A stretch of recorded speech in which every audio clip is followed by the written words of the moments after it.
Remember me? Please, please say you remember.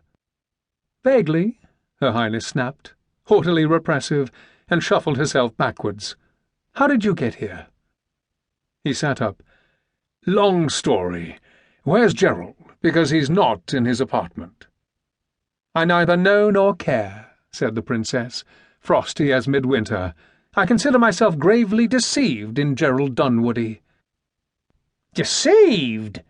Catapulted headlong into battle, her weariness forgotten, Reg chattered her beak. You watch what you're saying about that boy, madam. There's not an ounce of deception in him, and not for want of my trying either.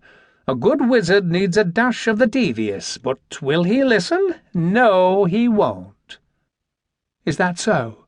The Princess glared at Reg. Then why did he hex my doors so I can't get out of my apartment after he swore blind he'd help me? How should I know? Said Reg. I haven't been here. But I'll bet you a new hairdo it wasn't Gerald. Or if it was, he had a very good reason. Probably something to do with saving you from yourself.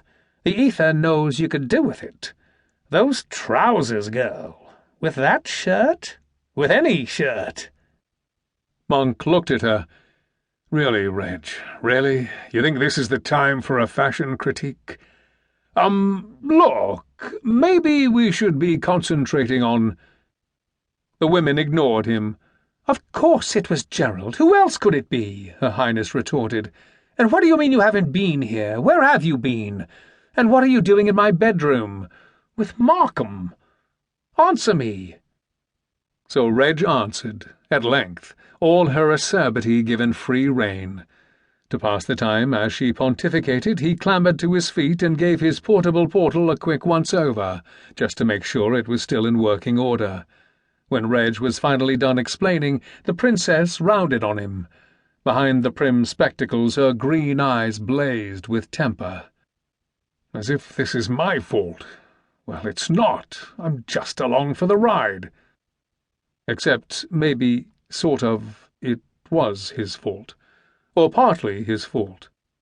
Because if I hadn't shown Gerald that stupid positions vacant advertisement— Well, Mr. Markham? The unexpected love of his life demanded, and used a handy chair to haul herself upright. Don't stare at me like an idiot.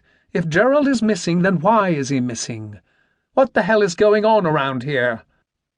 It took quite a long time to tell her, because Reg insisted on interrupting and making trenchant personal observations about the Princess, and one-upping her about how she was the former Queen of Lalapinda, and so forth, which inevitably led to more acerbic exchanges and a certain amount of metaphorical hair and feather-pulling.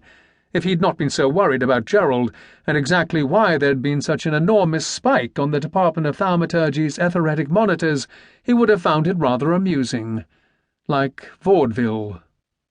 At least it was like vaudeville until he got to the part about how King Lionel was suspected of some very nasty goings-on, and likely had something truly horrible planned for Gerald. It broke his heart to tell the Princess that. Seeing her pain, feeling her shock, his pleasure at impressing her with how he'd casually invented the portable portal evaporated. "Come on, ducky," Reg said gruffly, breaking Her Highness's stunned silence. "You don't honestly expect us to believe you never once looked at Lionel sideways, do you?"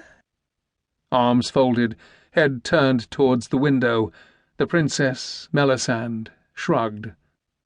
Monk flicked Reg a reproving glance, which naturally the bloody bird ignored, then took a hesitant step toward the woman who'd turned his life inside out just by existing. "Don't mind her, Melissande. I'm sure—" "No," said the Princess. "Actually, the bird's right. I never thought he'd actually hurt anyone. But—" her voice caught. "It's true I've always known he could be unkind. And I don't recall inviting you to call me Melissande, Mr. Markham." The last bit was said snappishly. That was all right. He could live with snappish. He could live with anything but seeing that blinding misery in her eyes. "Sorry." She turned.